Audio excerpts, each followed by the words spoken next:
ये है दिल्ली दर्पण। नमस्कार, जय हिंद। आप देख रहे हैं दिल्ली दर्पण टीवी। हम आपको लगातार अपने चैनल पर ट्रैफिक के नियमों से उल्लंघन जो होते हैं उसकी खबरें आपको लगातार दिखाते रहते हैं।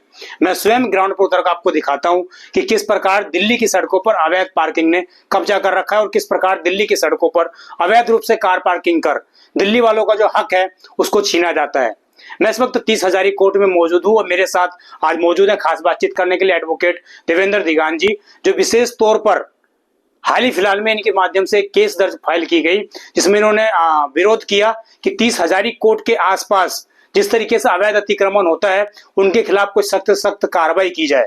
हम भी लगातार 30 हजारी को लेकर हमारे पास लगातार जो दर्शक हैं वो कमेंट करते रहते हैं कि आप कभी 30 हजारी का मुद्दा जरूर उठाइए, क्योंकि यहाँ से गुजरने वाले तमाम लोग यहाँ की जाम की समस्याओं से खासा परेशान है और वो जाम की समस्याओं से जूझते भी रहते हैं। तो हम सर से जुड़ते हैं, बात करते हैं और जानते हैं कि आखिरकार क्या इन्होंने केस फाइल किया और क्यों फाइल किया, क्या उसकी वजह रही, क्या इन्होंने अपने पॉइंट बताए हैं और कोर्ट ने क्या डिसीजन लेने का फैसला किया है। सर, बहुत बहुत आपका स्वागत है। जी। तमाम आर्टिकल छप रहे हैं, तमाम आर्टिकल में आपकी तारीफ की जा रही है कि आपने फाइल किया है। आपने क्या केस फाइल किया, पहले ये बताइए। देखिए, मैंने केस फाइल किया है जो हमारे यहाँ पे सिविल कोर्ट में एक प्रोविजन है रॉन्गफुल एक्ट, उसके लिए स्पेशल सेक्शन है। उस सेक्शन के तहत मैंने फाइल किया है। सरकार के खिलाफ या किसी आम जनमानस के खिलाफ कोई भी गलत कार्य अगर कहीं हो रहा है, उसमें न्यूसेंस भी हो सकता है, एनक्रोचमेंट हो सकती है, या किसी लॉ का उल्लंघन हो रहा है, उसके तहत कुछ कानून में प्रोविजन है। आप उसमें जाकर ये पिटीशन डिस्ट्रिक्ट कोर्ट में भी फाइल करते हैं। नॉर्मली लोग बाग इसको है ना रिट के माध्यम से हाई कोर्ट में फाइल करते हैं। उसमें क्या होता है कि एक डायरेक्शन दे दी जाती है और वो चीज कुछ टाइम के लिए सॉल्व हो जाती है। लेकिन ये मैंने पूरा सूट फाइल किया है। इसके पीछे राज ये है कि ये डिग्री हो, और डिग्री होने के बाद कोई भी एडवोकेट या फिर कोई भी नागरिक इसकी एग्जीक्यूशन कराने के लिए, ठीक है ना, कोर्ट में पिटीशन फाइल करे और पिटीशन फाइल करके वो रिलीफ ले कि non compliance of the order पे उसको जेल भेजा जाए जो रेस्पॉन्सिबल पर्सन है। आप मुझे ये बताइए, ये जो आपने केस फाइल किया है आज से पहले, मैं समझता हूँ किसी भी वकील ने इस तरह का केस फाइल नहीं किया था कोर्ट में कि भाई ट्रैफिक की इतनी बड़ी समस्या है और ठीक जहां पर जिनके ऊपर ही जिम्मेदारी होती है कानून को निभाने की, वही कानून का उल्लंघन करते हुए नजर आते हैं। कई एडवोकेट गाड़ी पार्क कर देते हैं रोड पर।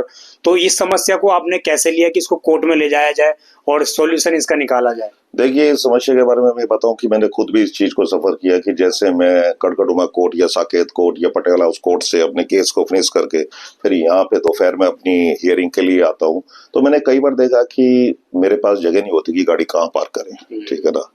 या तो मेरा ड्राइवर यहाँ से 1.5 या 2 किलोमीटर दूर जाके पार्क करेगा, या फिर यहाँ से जाके एलजी ऑफिस तक जो बराबर में वहां पे थोड़ी बहुत जगह वहां पे पार्क करेगा। वहां से मुझे पैदल जाना होता है कभी कभी। तो ये प्रॉब्लम जब ज्यादा बढ़ गई है, सभी एडवोकेट जानते हैं कि कुछ महीनों से ये प्रॉब्लम बहुत ज्यादा बढ़ी हुई है। हर एडवोकेट परेशान है, जिसकी वजह से वो टाइम पे नहीं पहुंच पाता, या तो जज उस पर जुर्माना लगा देता है, तो कहीं ना कहीं लायबिलिटी फिर एडवोकेट की आती है कि आप नहीं आए तो इसलिए आप फाइन हुआ है, या फिर हम अपना काम तरीके से नहीं कर पाते। हमें लगा रहा है कि भैया गाड़ी पार्क करें, यहाँ से कैसे निकले, कैसे पहुंचे, हम वो चीजें जो अपने मुवक्किल के लिए कोर्ट में पेश करना चाहते हैं वो चीज को भूल जाते हैं इसी टेंशन की वजह से। आप ये बताइए, आपने जो ये केस फाइल किया है इसमें आपने क्या पॉइंट्स रखे हैं, क्या सॉल्यूशन इसका क्या हो सकता है, क्या पॉइंट्स रखे हैं? देखिए, सॉल्यूशन जैसे मैं पहले बता चुका हूँ आपको कि सॉल्यूशन ये रॉन्गफुल एक्ट, कोई भी गलत काम जिसमें नॉट ओनली कि violation of the traffic rules by public encroachment, इसमें कोई भी किसी तरीके का भी गलत काम अगर कोई करता है, ठीक है ना, तो उसके तहत आप ये पिटीशन फाइल कर सकते हो। ये पिटीशन फाइल यहाँ पे सिविल जज है रिंकू जैन, उनकी कोर्ट में है, ठीक है ना। ये ड्यूली अच्छी तरह से एडमिट हुई है और एडमिट होने के बाद डायरेक्शन दी गई है एमसीडी को और 2-3 जो एसएचओ बने हुए हैं पार्टी, जिसमें सब्जी मंडी भी है, कश्मीर गेट के एसएचओ भी है और दिल्ली ट्रैफिक पुलिस है, उसको डायरेक्ट देखिए स्टेटस रिपोर्ट फाइल करे इसमें। जहां तक आपने पूछा कि क्या क्या आपने इसमें प्रेयर करी है, क्या क्या डिमांड करी, तो डिमांड यही है कि जैसे फुटपाथ का एक अपना सेपरेट एक्ट है। फुटपाथ पे पहला राइट जो है वो फुटपाथ पे चलने वाले लोगों का है जो पैदल चलते हैं, लेकिन वो फुटपाथ आज की डेट में कवर कर लिया है अनऑथराइज लोगों ने। अनऑथराइज ऑक्यूपेंट है वो with the permission of the SHO and municipal corporation के एम्प्लॉइज, उनका कुछ फिक्स है। इस पर आ ही रहा हूं, मैं यही सवाल पूछूंगा कि जब आपने ये रिसर्च की होगा इससे पहले इस केस को फाइल करने में, तो आपको किस किस की संलिप्तता इसमें नजर आई? इसमें मुझे देखिए, इससे पहले भी मैं ये 3-4 साल पहले एक पटिशन फाइल की थी मैंने इसी तरह की, जिसमें मुझे अच्छा रिलीफ मिला है, ठीक है ना। करीब 10 किलोमीटर के एरिया में मैंने इसी तरह का एनक्रोचमेंट हो रही थी या फिर गवर्नमेंट द्वारा जो इरिगेशन डिपार्टमेंट द्वारा बनाई गई दीवारों को तोड़ तोड़ के लोग बागों ने अपनी दुकानें खोली हुई थी, इसमें मैंने फाइल करा। तो उस पर अच्छा कोर्ट ने स्टेप दिया और साथ साथ इरिगेशन डिपार्टमेंट दिल्ली सरकार भी इसमें घबराई। कोर्ट में जाने के बाद उन्होंने ना इस पे एक्शन लिया और मेरे सारे के सारे रिलीफ उसमें क्लियर हो गए। उसी को देखते हुए इसमें जहां तक है कि इसमें मैंने जो रिलीफ मांगा कि फुटपाथ यानी कि 30,000 की बाउंड्री से 1 किलोमीटर रेडियस के अंदर कहीं तक, कहीं से भी लगा सकते हैं, आप लगा सकते हैं इसको कश्मीरी गेट से कश्मीरी गेट तक और स्टीफन से लेके आजाद मार्केट तक, और आपको यहाँ 30,000 से अगर आप इधर को चलो कि पुरानी दिल्ली रेलवे स्टेशन तक, बस अड्डे तक, सिविल लाइन तक, यहाँ आसपास जितना भी अनक्रोचमेंट है उसको रिमूव किया जाए। इसमें किसकी संलिप्तता आपको लिप्त मुझे नजर आए इसमें गवर्नमेंट है कंप्लीट रूप से लिप्त, इसमें SHO भी लिप्त है क्योंकि उसके सामने, उसके पुलिस स्टेशन के सामने भी लोडिंग हो रही है और ट्रक और जितने भी कमर्शियल वाहन है वो सारे के सारे खड़े हुए हैं, लेकिन कहीं कोई कुछ नहीं कहने वाला ना कोई सुनने वाला है। वो भी इन्वॉल्व है, म्युनिसिपल कॉर्पोरेशन के भी लोग हैं इसमें इन्वॉल्व, और कुछ यहाँ के लोकल माफिया लोग भी इन्वॉल्व हैं जो पार्किंग चलाते हैं, हाँ पार्किंग करवाते हैं, लेकिन वो उन्हीं की कंसेंट से काम कर रहे हैं जी, उनकी बिना मिली भगत के वो नहीं रोक सकते यहाँ पे। अब वकीलों के पास क्या ऑप्शन है? अगर वकील गाड़ी यहाँ ना पार्क करें, रोड पर ना पार्क करें, तो कहाँ पार्क करें? देखिए, वकीलों के लिए अपनी एक सेपरेट पार्किंग है, आपको वकीलों को सेपरेट पार्किंग में पार्क करनी चाहिए गाड़ी, ठीक है ना। वो वहाँ पे हाँ बिल्कुल सरकार द्वारा दी गई सरकारी पार्किंग है और 30,000 प्रेमिसेस के अंदर भी पार्किंग है, आप वहाँ भी पार्क कर सकते हैं एडवोकेट गाड़ी, वहाँ उसकी सेफ भी रहेगी गाड़ी, ठीक है ना, हर तरीके से। दरअसल ऐसा है कि वकीलों की गाड़ी की पार्किंग के अभाव में तो नहीं बोलूंगा मैं कि वकीलों की पार्किंग की आड़ में कुछ अनऑथराइज पार्किंग चलाने वाले जिनको किसी तरीके से MCD से या SHO से कहीं से परमिशन नहीं मिली हुई है, वो लोग क्या करते हैं कि वो आ जाते हैं, वो एडवोकेट से तो फीस नहीं लेते लेकिन वहाँ जनरल पब्लिक से ज्यादा लेते हैं। मेरे पास एक प्रेस के और आए थे, उन्होंने बताया कि उनसे डिमांड उन्होंने 100 रुपए की करी, लेकिन बाद में प्रेस का देख के उन्होंने कोई स्टिकर तो उन्होंने मना कर दिया। उन्होंने बताया कि आप 1 घंटा खड़ी करो, 2 घंटे करो, हम तो 100 रुपए चार्ज करेंगे आपसे, यही 30,000 के आसपास, ठीक है। इससे पहले आपसे पहले जो इंटरव्यू इंडियन एक्सप्रेस के लेके गए तो उन्होंने बताया, तो वो खुद सफर कर रहे थे, उन्हें शायद न्यूज की भी जरूरत नहीं की, उन्हें वैसे न्यूज मिल गई वहां खड़े खड़े, ठीक है ना। अब मुझे तो सबसे पहले मैं एक चीज कहना चाहूंगा कि पिछले कई सालों से 1-2 सालों के अंदर से यहाँ सिचुएशन बहुत ज्यादा खराब हो गई है। यहाँ ये प्रॉब्लम सिर्फ मेरी नहीं है, ये प्रॉब्लम हर एडवोकेट की है, लिटिगेंट की है, जुडिशियल अफसर की है और कोर्ट में आने वाले स्टाफ की है। आप किसी से भी पूछ सकते हो कि इस तरह की प्रॉब्लम दिन प्रतिदिन बढ़ती जा रही है जी, दिन प्रतिदिन बढ़ती जा रही है। ट्रैफिक रुका रहता है, वो पोल्यूशन भी कर रहा है, पोल्यूशन भी हो रहा है। अब सर, जो आप ये बता रहे थे कि जो पार्किंग अलाउड है गवर्नमेंट की तरफ से एडवोकेट के लिए विशेषकर, वहां पर ट्रक माफियाओं का कब्जा है। ट्रक माफिया को तो नहीं कह सकते, लेकिन वो भी जो जैसे एडवोकेट्स तो अपना काम करके 5 बजे के बाद चले जाते हैं, लेकिन वो क्या करते हैं कि फिर बाद में वहां पे जितनी भी जो बड़ी गाड़ियां हैं, बसें हैं, जो आप यहाँ पीछे देखो तो यहाँ पे एक ट्रांसपोर्ट है, तो उसमें दुनिया भर की गाड़ियां हैं, जिसमें कमर्शियल गाड़ियां भी चलती हैं और आपकी नॉन कमर्शियल भी चलती हैं, बसें भी चलती हैं, तो शाम को वो वहां खड़ी होती हैं, दिन में भी होती है।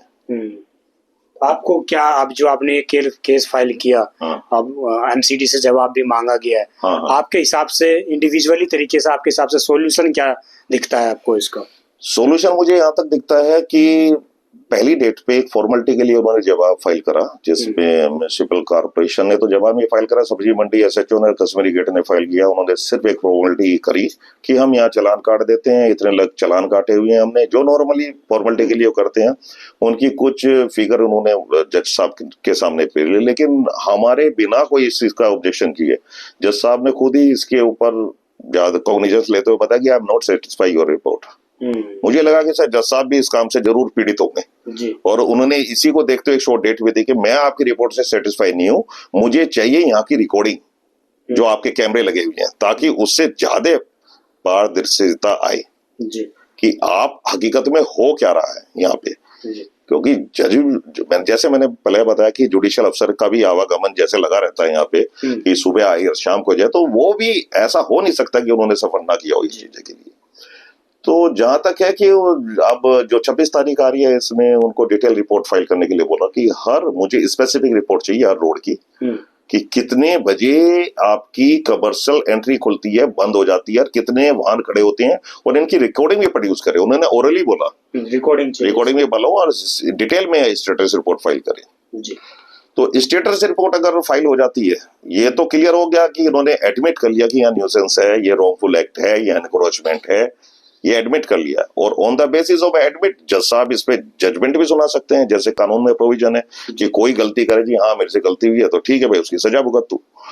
तो ऐसा नहीं है। तो इसमें सभी लोग हैं। उस दिन जिस दिन इसकी हियरिंग थी, उसमें हम तो आर्गू कर ही रहे थे, लेकिन जो वकील अपने केसों के लिए आए हुए थे वो भी इसमें इन्वॉल्व हो गए थे। उन्होंने बताया सर हम बड़े परेशान हैं, हमारी बड़ी समस्या है, इसके इसको डे टू डे हियरिंग पे ले लो।